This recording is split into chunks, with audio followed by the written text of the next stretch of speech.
Hello friends, welcome to Namoni school Jamnagar. तो आज हम बात करेंगे standard 6 Gujarati medium subject Hindi.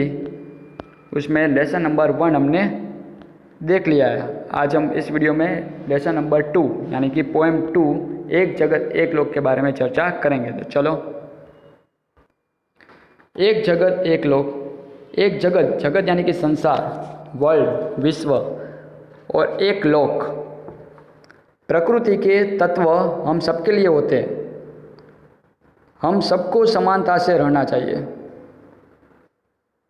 बिना भेदभाव के सभी के साथ प्रेम से रहना चाहिए। हमें किसी के साथ भेदभाव कभी करना नहीं चाहिए।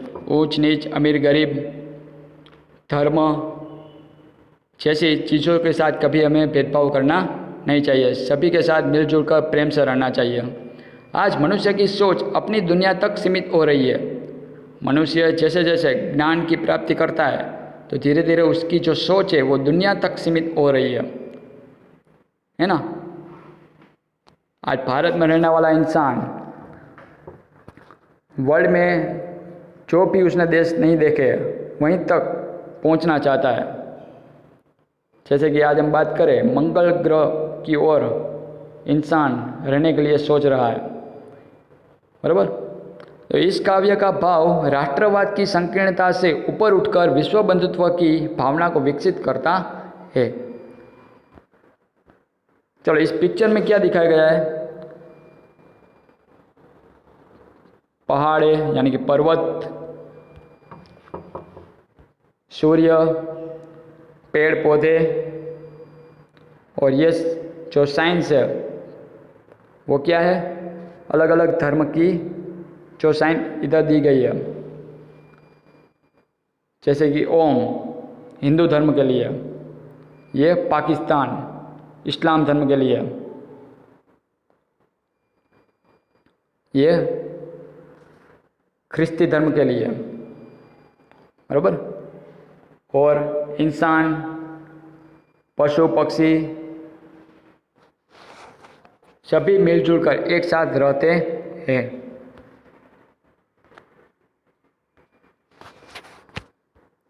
इसलिए इधर आपको पिक्चर दिया गया है, यह एक यानी सबको एक साथ मिलकर रहना चाहिए। अब हम आगे पोएम की बात करते हैं। तो एक जगत एक लोक सबका है एक मान। एक जगत एक लोक सबका है एक मान, यानी कि पूरा जो जगत है, विश्व है, वो एक ही है। सबका है एक मान, सभी मनुष्यों को खुद का मान सम्मान होना चाहिए। एक लोक है। आजकल हम देखते हैं कि अलग अलग धर्म के लोग रहते हैं, लेकिन वो एक साथ मिलजुल कर रहते हैं। इसलिए पूरा लोक जो है ना, वो क्या है? एक लोक बन गया है। एक जगत, विश्व पूरा एक ही है, वर्ल्ड, लेकिन हमने जमीन के मुताबिक उसके पार्ट कर दिए। इतना भाग हिंदुस्तान, इतना पाकिस्तान, अफगानिस्तान, इंग्लैंड, ऐसे हमने पार्ट कर दिया है। एक चंद्र, एक सूर्य, एक भूमि आसमान। चंद्र एक है, सूर्य भी एक ही है, और जमीन भूमि है वो भी एक ही है, लेकिन हमने पार्ट अलग अलग कर दिए हैं। और आसमान भी एक ही है। एक तेज, एक हवा, एक ही पानी, जीवन है सुख दुख की एक कहानी। सबको एक ही तेज यानी कि सूर्य का जो प्रकाश है वो सबको एक ही मिलता है, यानी एक तेज, एक हवा, हवा भी एक ही है। कि दूसरे खंड में हम जाते हैं, दूसरे देश में, तो वहाँ हवा अलग नहीं होती, एक ही हवा होती है। एक ही पानी, पानी भी एक ही है।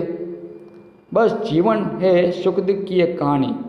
जीवन में सुख दुख तो आता ही रहता है, कई बार सुख आता है, कई बार दुख। इसलिए जीवन में एक तेज है, हवा भी एक ही है, पानी भी एक ही है। बस हमें सुख दुख से मिलजुल कर रहना चाहिए। एक देह यानी कि शरीर, रक्त यानी खून लहू, अस्थि, अस्थि यानी हमारी हड्डी, एक प्राण, है ना। सभी इंसान चाहे वो कोई भी धर्म का हो तो उसका देह तो एक ही है, किंतु उसका जो बाह्य शेप है यानी कि उसका आकार वो अलग अलग होता है। रक्त भी सबके धर्म, कोई भी धर्म का लोग हो उसके अंदर रक्त है वो तो एक ही कलर का होता है, रेड कलर का, बराबर। एक अस्थि, सभी के अंदर अस्थि हड्डी है वो भी एक ही होती है। क्या हमने देखा है कई बार कि उसके अंदर जो हड्डी है हिंदू धर्म के लोग के अंदर, वो इस्लाम धर्म के लोग के अंदर जो हड्डी है वो अलग अलग होती है? नहीं होता ऐसा कभी, है ना। सभी के अंदर प्राण होते हैं, प्राण होने के कारण तो वो जिंदा रह सकता है, बराबर। इसलिए पूरा जगत क्या है? एक, और लोक भी एक ही है ना। तो एक देह, एक रक्त, एक अस्थि, एक प्राण, एक जगत, एक लोक। हर्ष परे गाये हम राग सुहाने। हर्ष परे राग गाये, हर्ष यानी कि आनंद से भरे हुए, राग यानी कि जो हम कोई सॉन्ग गाते हैं तो उसका कोई अपना लय मधुर्य जैसा राग निकलता है, और वो कैसा होना चाहिए? सुहाना। सुहाना यानी पसंद आए ऐसा, अच्छा। क्षमता और ममता के गीत तराने। क्षमता यानी कि उसके अंदर की जो क्षमता है, ताकत, वो जो समान होनी चाहिए, क्षमता। ममता यानी कि वहाल, वात्सल्य, वात्सल्य भरे गीत तराने घर घर में गूंज रहा है ना। आजकल हम देखते हैं कि घर घर में आज कैसी आवाज़ हमें सुनने को मिलती है? क्षमता और ममता से भरे गीत जो बहुत तराने होते हैं, लय माधुर्य, और कुछ ऐसे गीत जो बहुत उसके राग सुहाने होते हैं, हमें पसंद आ जाए, हमें आनंद दिलाते हैं। ऐसे गीत आज हर घर में सुनने को मिलता है। निस्दिन यह मधुर गान, एक जगत एक लोग। निस्दिन यानी कि दिन रात, यही मधुर गान हमें सुनने को मिलता है। एक जगत एक लोग। राष्ट्रों में ऐक्य यही कर्म हमारा, प्रगति न्याय मानवता धर्म हमारा, हिल मिल के लहराए। राष्ट्रों में ऐक्य यही हमारा कर्म है ना। आज सभी लोग एक होकर पूरे राष्ट्र में मिलजुल कर रह सके, वही हमारा कर्म है, बराबर। और सभी इंसान को यही सोचना चाहिए कि हर इंसान की प्रगति हो। प्रगति यानी कि उसका विकास, सभी को न्याय मिले, ऐसी हमें प्रार्थना करनी चाहिए। और सभी मानवता से रह सके, यानी कि मानवता की रक्षा कर सके, ऐसी हमें प्रार्थना करनी चाहिए। धर्म हमारा हिलमिल के लहराए। धर्म हमारा है, हमें कोई कह नहीं सकता कि तुम्हें ये धर्म स्वीकार करना चाहिए और ये धर्म नहीं, है ना। धर्म के बारे में हर लोग स्वतंत्र है, आज़ाद है, और सभी धर्म के लोगों को हिल मिल कर रहना चाहिए। विश्व शांति का निशान, विश्व में शांति बनी हो तो हमें क्या करना चाहिए? सभी राष्ट्रों को एक होकर रहना चाहिए और अपना जो कर्म है वो ठीक से निभाना चाहिए, बराबर। किसी के भी बुराई नहीं हमें चाहनी चाहिए, बराबर। किसी के साथ लड़ाई झगड़ा वो भी हमें कभी नहीं करना चाहिए, बराबर। सबकी प्रगति हो, सभी को न्याय मिले, सभी की मानवता का रक्षा हो, ऐसा कर्म हमें करना चाहिए जिनसे राष्ट्रों में एकता हम स्थापित कर सकते हैं, बराबर। तो इनसे क्या होगा? पूरे विश्व में शांति की जो हमारी मंजिल है वहाँ तक पहुँच सकते हैं। चलो हम राग में ये पोएम एक बार पढ़ लेते हैं। एक जगत एक लोक सबका है एक मान, एक जगत एक लोक सबका है एक मान, एक चंद्र एक सूर्य एक भूमि आसमान, एक चंद्र एक सूर्य एक भूमि आसमान, एक चंद्र एक सूर्य एक भूमि आसमान, एक तेज एक हवा एक ही पानी, एक तेज एक हवा एक ही पानी, जीवन है सुख दुख की एक कहानी, एक देह एक रक्त एक देह एक रक्त, एक देह एक रक्त एक अस्थि एक प्राण, एक जगत एक लोक सबका है एक मान। हर्ष भरे गाए हम राग सुहाने, हर्ष भरे गाए हम राग सुहाने, समता और ममता के गीत तराने, घर घर में गूंज रहा घर घर में गूंज रहा घर घर में गूंज रहा निस दिन या मधुर गान, एक जगत एक लोक सबका है एक मान। राष्ट्रों में एक यही कर्म हमारा, राष्ट्रों में एक यही कर्म हमारा, प्रगति न्याय मानवता धर्म हमारा, प्रगति न्याय मानवता धर्म हमारा, हिल मिल के लहराए हिल मिल के लहराए हिल मिल के लहराए विश्व शांति का निशान, एक जगत एक लोक सबका है एक मान। ओके, चलो आगे हम शब्दार्थ देखते हैं। जगत, जग यानी कि जगत दुनिया, लोक संसार, मान यानी आदर सम्मान, भूमि यानी जमीन धरती, तेज यानी प्रकाश, देह यानी तन काया शरीर, निस्दिन यानी हर रोज प्रतिदिन, रक्त यानी लहू खून, अस्थि यानी हड्डी, हर्ष यानी आनंद, प्राण यानी जान या जीव, तराना यानी गीत गान, प्रगति यानी उन्नति विकास, ऐक्य यानी एकता, राग यानी स्वर ताल और लय युक्त संगीत, गान यानी गीत, निशान यानी चिन्ह। चलो आगे हम बात करते हैं।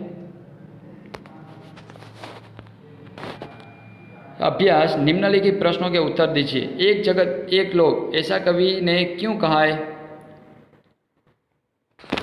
क्योंकि संसार में एक चंद्र एक सूर्य एक ही भूमि और आसमान है, एक ही तेज है एक ही हवा है एक ही पानी है, और ये सब सुख दुख कर मिलजुल कर एक साथ रहते, तो हमें भी पूरे विश्व में एक साथ रहना चाहिए, इसलिए ऐसा कवि कहते हैं। एक रक्त का अर्थ समझाइए। एक रक्त, हिंदू धर्म के लोग, मुसलमान यानी कि इस्लाम, क्रिस्ती, चाहे कोई भी धर्म के लोग, जिसका खून का रंग क्या होता है?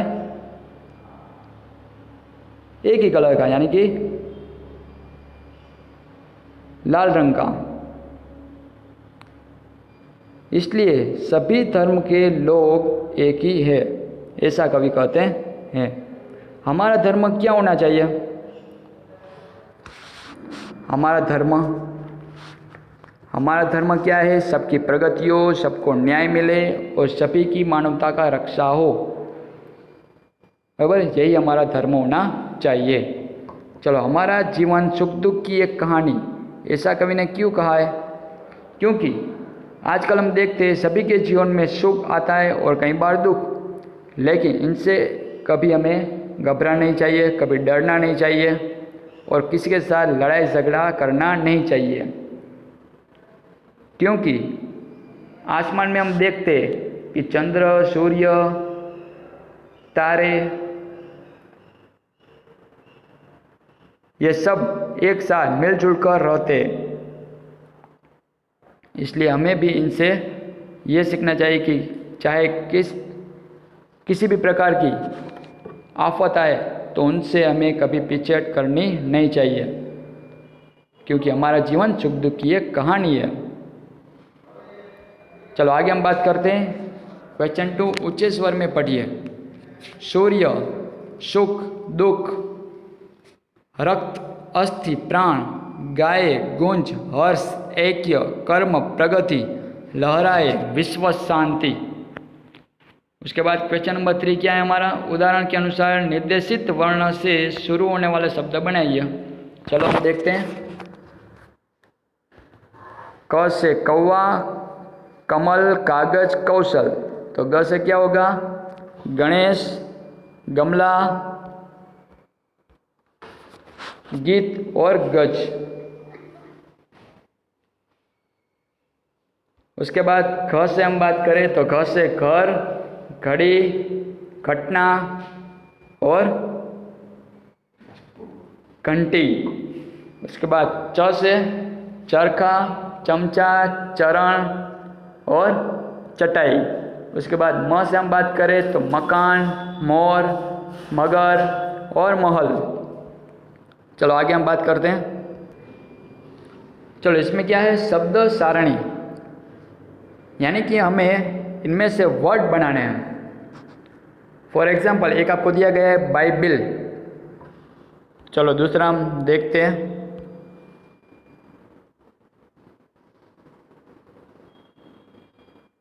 पारसी।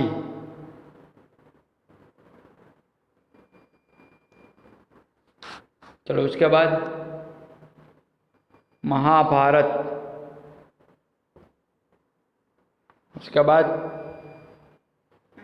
हिंदू। उसके बाद गुरु ग्रंथ साहिब।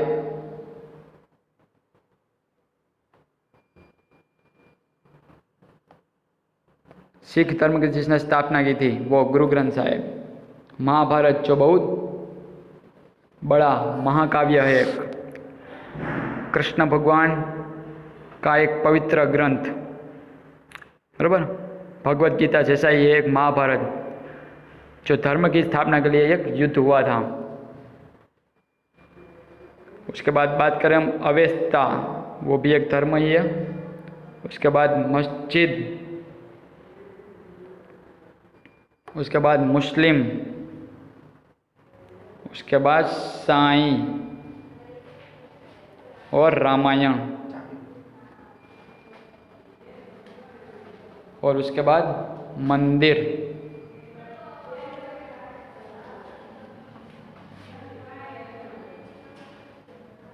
चलो आगे हम बात करते हैं।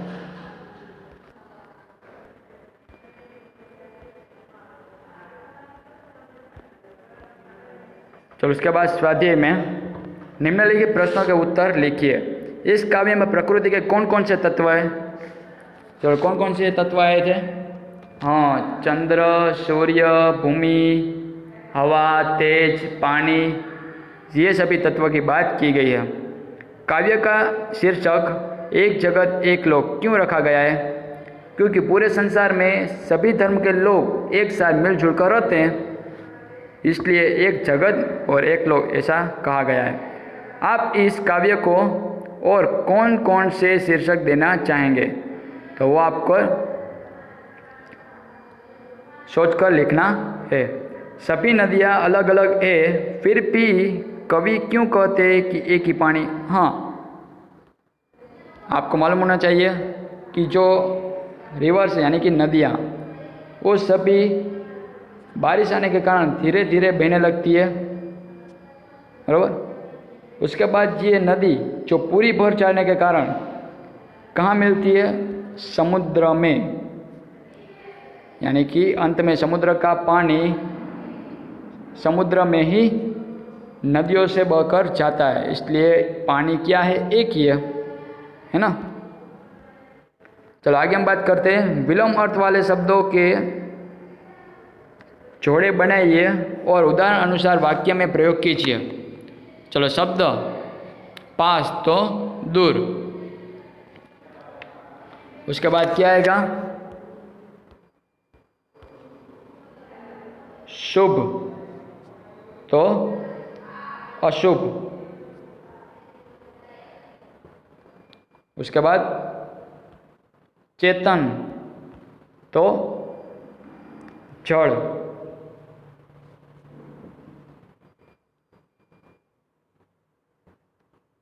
उसके बाद जीवन तो मृत्यु।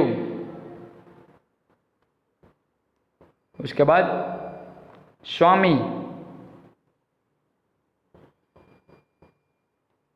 तो दास।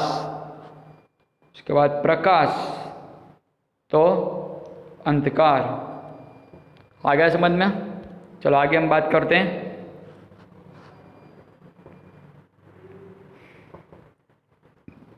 उदाहरण के अनुसार समान प्रास वाले शब्द बनाकर लिखिए।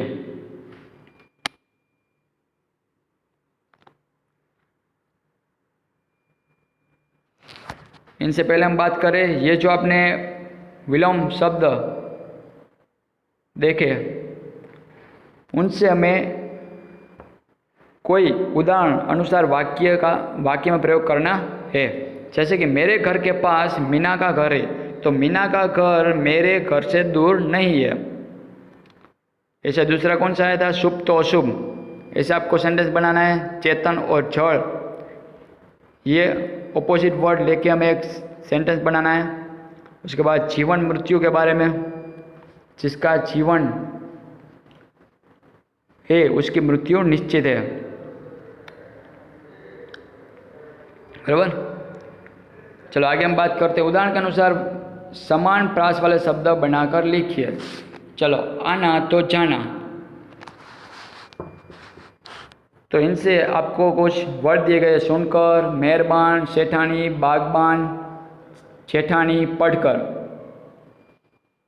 बराबर? तो सुनकर तो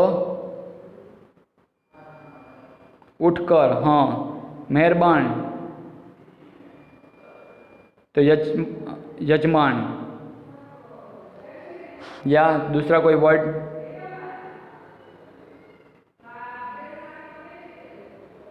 वो आपको ढूंढना है। उसके बाद सेठानी, तो इनसे कोई, यानी कि राइमिंग में आना चाहिए कोई भी वर्ड। ओके। बागबान जो आपको दिया ये, सुनकर तो पढ़कर, मेहरबान तो बागबान, सेठानी तो जेठानी। ओके। चलो आगे हम बात करते हैं। निम्नलिखित भाव दर्शाने वाली काव्य पंक्तियाँ लिखिए। पूरे विश्व में एक ही सूर्य का प्रकाश है, एक ही हवा चल रही है और एक ही प्रकार का जल है। चलो ऐसी कौन सी है थी?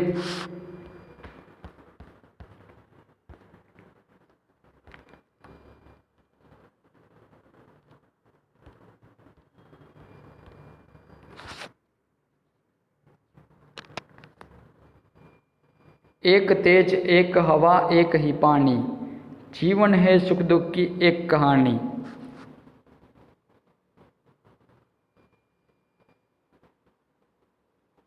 एक देह, एक रक्त, एक अस्थि, एक प्राण, एक जगत, एक लोक, सबका है एक मान। वो इधर आपको लिखना है। चलो आगे हम बात करते हैं।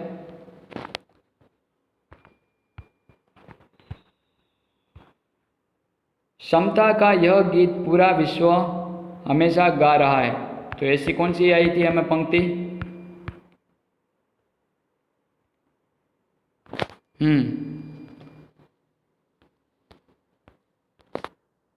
हर्ष भरे गाए हम राग सुहाने, समता और ममता के गीत तराने, कर कर में गूंज रहा निस्दिन यह मधुर गान, एक जगत एक लोक सबका एक मान। तो ये आपको दूसरी जो पंक्ति उसमें लिखना है। चलो आगे हम बात करते हैं। समानार्थी शब्द ढूंढकर घेरा बनाइए और लिखिए। चलो, विश्व,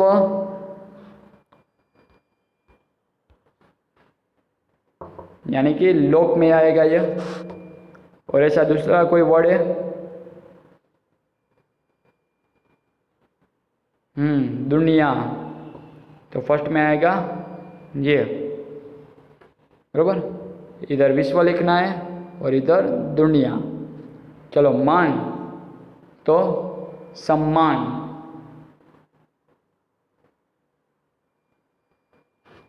इधर हम लिखेंगे सम्मान। और दूसरा प्रतिष्ठा,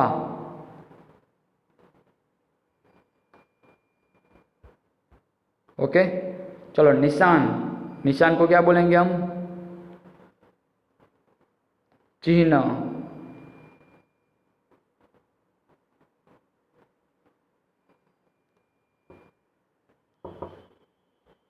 इधर हम लिखेंगे चिन्ह, और संज्ञा, इधर हम लिखेंगे संज्ञा।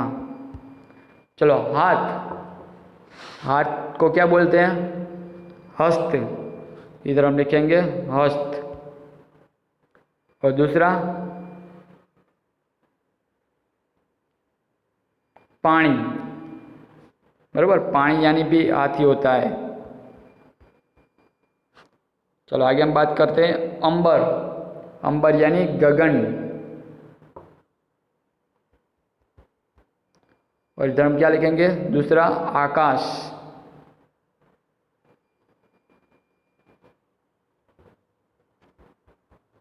ओके, चलो उसके बाद क्या है? क्वेश्चन नंबर 6, प्रश्न 5 में आपने जो दो समानार्थी शब्द ढूंढे उनका वाक्य में प्रयोग कीजिए।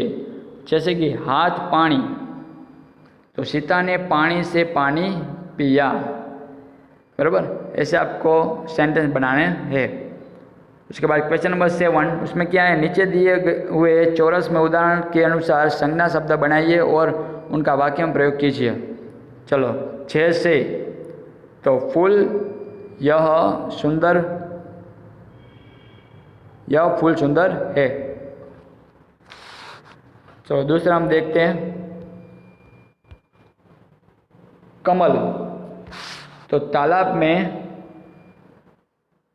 कमल खिले है, ऐसा हमें इधर लिखना है। चलो उसके बाद सागर, तो क्या आएगा? सागर की शोभा दर्शनीय है, सागर की शोभा दर्शनीय है, ये इधर आपको लिखना है। चलो आगे हम बात करते हैं भारत,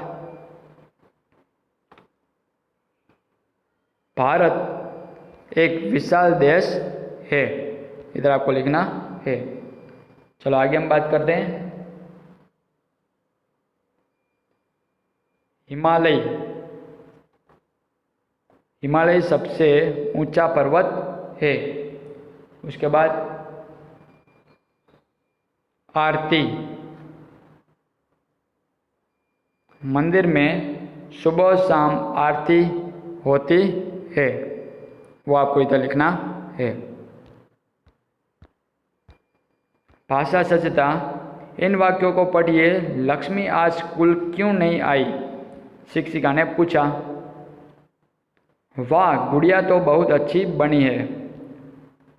किशन ने कहा, हाँ बेटी, मैं तुम्हें खिलौने बनाना जरूर सिखाऊंगा। उसके बाद क्यों, वहाँ कोई तकलीफ है? सिर्फ ये पढ़ना ही है आपको।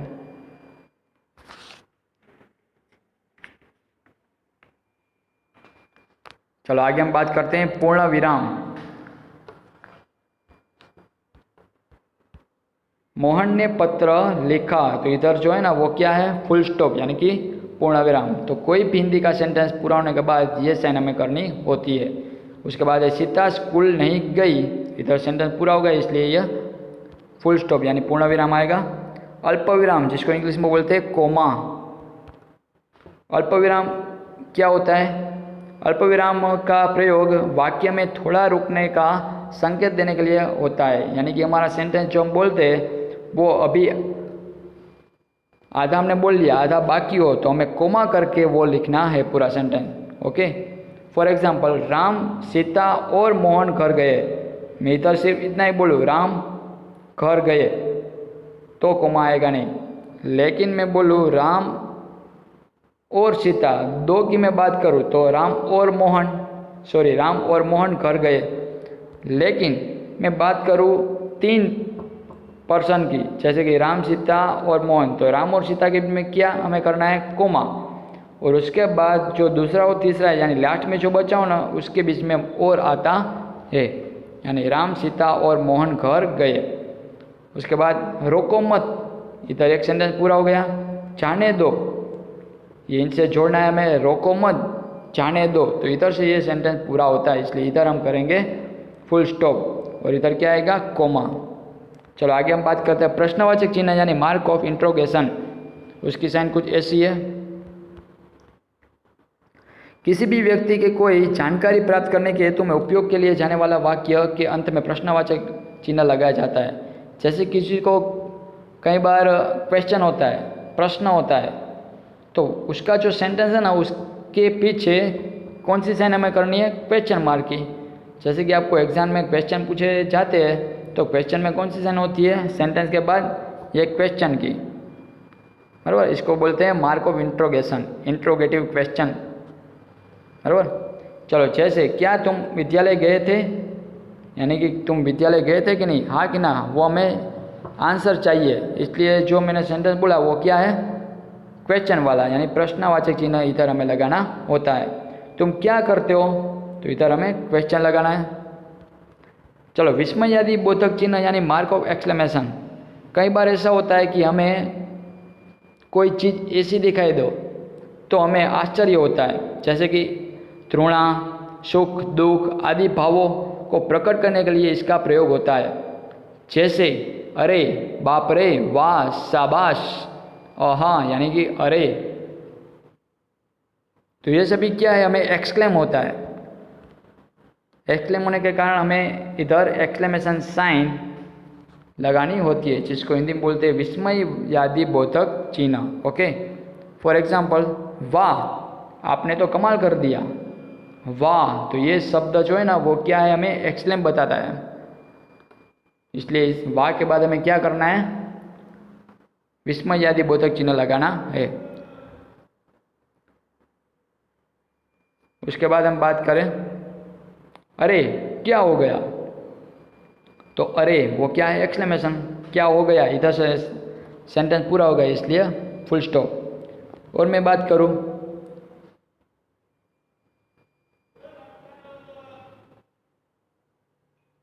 वाह, आज तो इसने बहुत अच्छे मार्क लाए हैं, तो वाह के बाद क्या आएगा? Exclamation sign.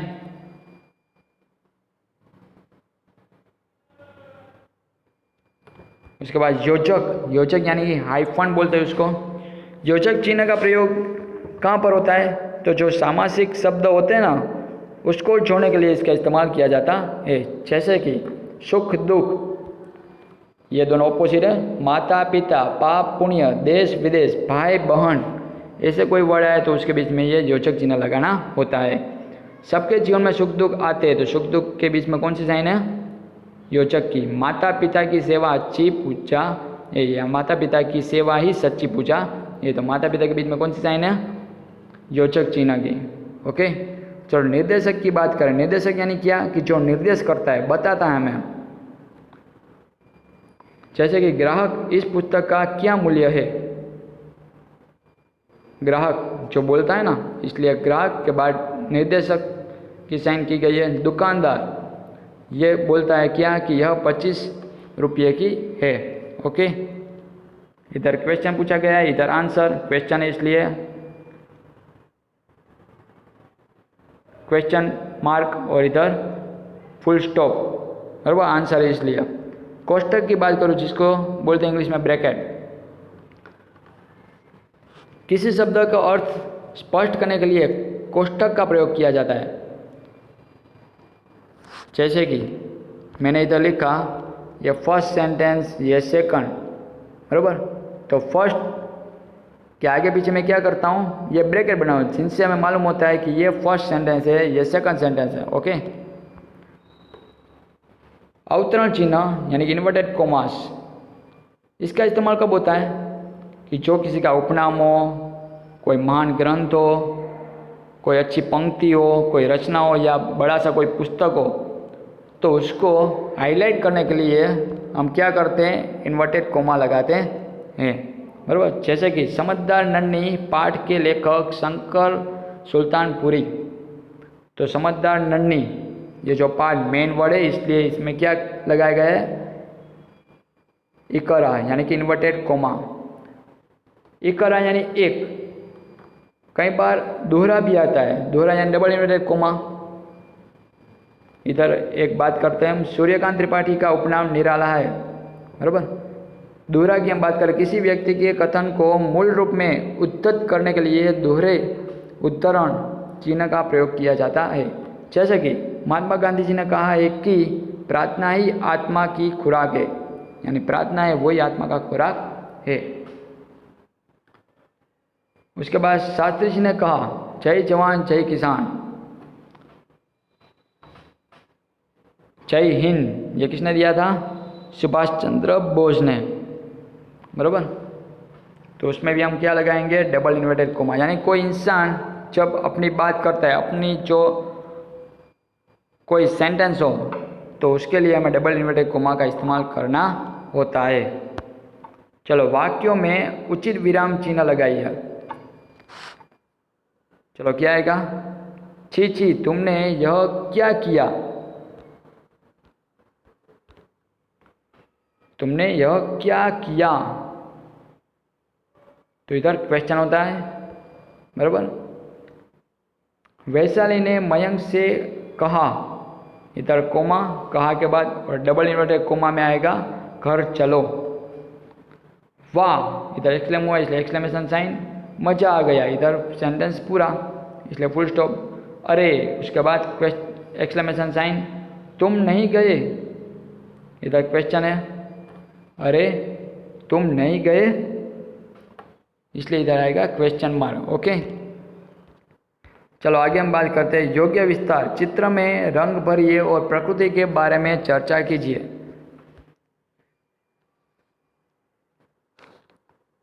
इधर आपको पिक्चर दिया गया है, वो कौन सा है? कुदरती दृश्य का, जिसमें बहुत से पिक्चर्स आपको दिए गए हैं छोटे छोटे।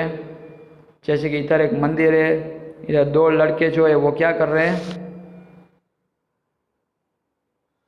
पानी की जो होड़ी है ना, वो बनाकर पानी में डालते हैं। कागज़ की जो होड़ी है वो पानी में बनाकर डालते हैं। इधर कमल के 3 फूल पानी में है। इधर बतख है, मछलियाँ हैं पानी में जो तैर रही है। इधर गाय, इधर बकरियाँ, इधर 2 जो लड़की है वो क्या कर रही है? रेती से ढक बना रही है। इधर 2 हाथी जो रास्ते से गुजर रहे हैं। इधर पहाड़ों के पीछे से सूरज है वो निकलता है, यानी कि सुबह हो गई है। इधर 2 पक्षी जो आकाश में उड़ रहे हैं। पेड़ की डाली के ऊपर मोर बैठा हुआ है।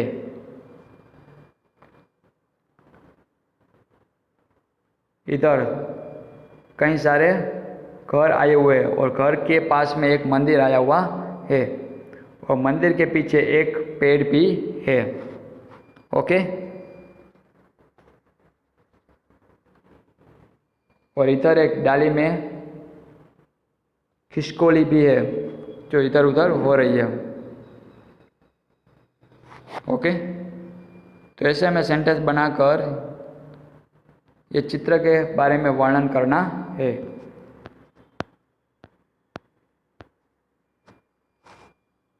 तो फ्रेंड्स, इधर हम पोएम 2 फिनिश करते हैं। फिर से मिलेंगे नेक्स्ट वीडियो में। Thank you.